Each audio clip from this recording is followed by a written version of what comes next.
श्री दुर्गा देवी नमः। श्रीमद् देवी भागवत महापुराण सप्तम स्कंद अध्याय 37। देवी का द्वारा ज्ञानोपदेश, भक्ति का प्रकार और ज्ञान प्राप्ति की महिमा।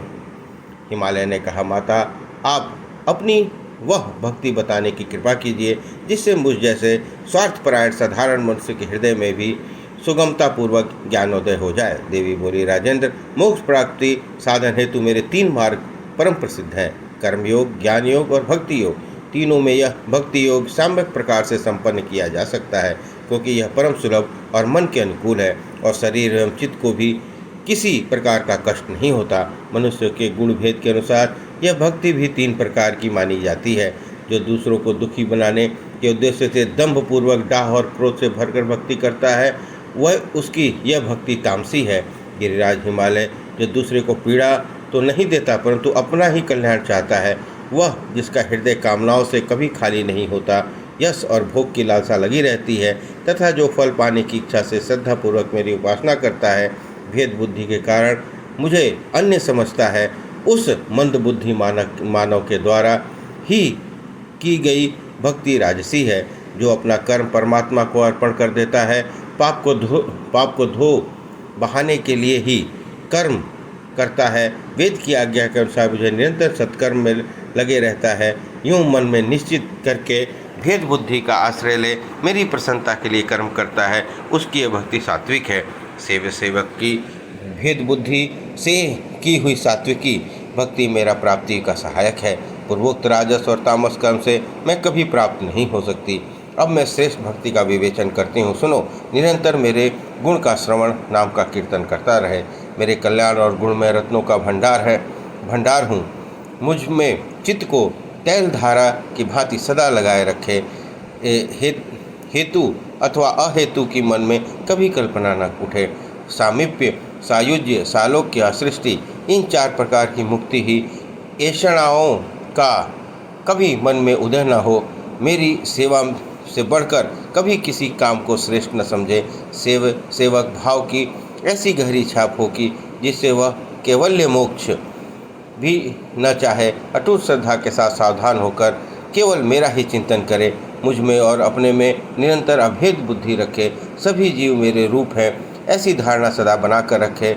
अपने और पराये में एक समान प्रीति रखे। चैतन्य परब्रह्म समान रूप से सर्वत्र विराजमान है, यह जानकर अभेद दृष्टि रखे। संपूर्ण रूपों में सर्वत्र सदा मुझे विराजमान समझकर प्रणाम और भजन करे। पर्वतराज हिमालय चंडाल तक भी भगवती का रूप है, ऐसी भावना होनी चाहिए। भेद कर कहीं भी द्वेष भाव न रखे। राजन, मेरे स्थान के दर्शन करें, मेरे भक्तों से मिलने और मेरे शास्त्र के सुनने और मेरे मंत्र मंत्रादि में श्रद्धा रखें। मेरे प्रति प्रेम के कारण चित्त में मधुर हलचल मची रहे एवं शरीर में रोमांच हो जाए। आँखों से प्रेम के अश्रु बहते हों रहें, गदगद कंठ होने के से शब्द निकलना बंद हो जाए। पर्वतराज, मैं जगत को उत्पन्न करने वाली परमेश्वरी हूँ। मैं संपूर्ण कारणों की मूल कारण हूँ। मेरे नित्य और नैमित्य सभी व्रत दिव्य हैं। धन के व्यय में कंजूसी न करके भक्ति के साथ निरंतर मेरे व्रतों का पालन करे। हिमालय, मेरा उत्सव देखने की अभिलाषा करना और उत्सव मनाना पुरुष का स्वभाव ही बन जाए। उच्च स्वर से मेरे नामों का कीर्तन और नृत्य करे। मन में अहंकार न आने दे। शारीरिक अभिमान छोड़ दे। जो कुछ जैसा किया था वही प्रारब्ध के अनुसार प्राप्त हो रहा है, यह माने। शरीर के जाने अथवा रहने की कुछ चिंता न करे। उपयुक्त प्रकार से मेरी जो भक्ति की जाती है उसे पराभक्ति कहते हैं, जिसमें देवी के अतिरिक्त किसी अन्य देवता का स्मरण तक न हो, वह पराभक्ति है। हिमालय, इस प्रकार की विशुद्ध भक्ति जिसके हृदय में उत्पन्न हो जाती है, वह उसी क्षण मेरे चिन्मय रूप में स्थान पाने का अधिकारी बन जाता है। भक्ति की जो पराकाष्ठा है उसी को ज्ञान कहते हैं। वैराग्य की भी चरम सीमा ज्ञान ही है, क्योंकि ज्ञान प्राप्त हो जाने पर भक्ति और वैराग्य दोनों स्वयं सिद्ध हो जाते हैं।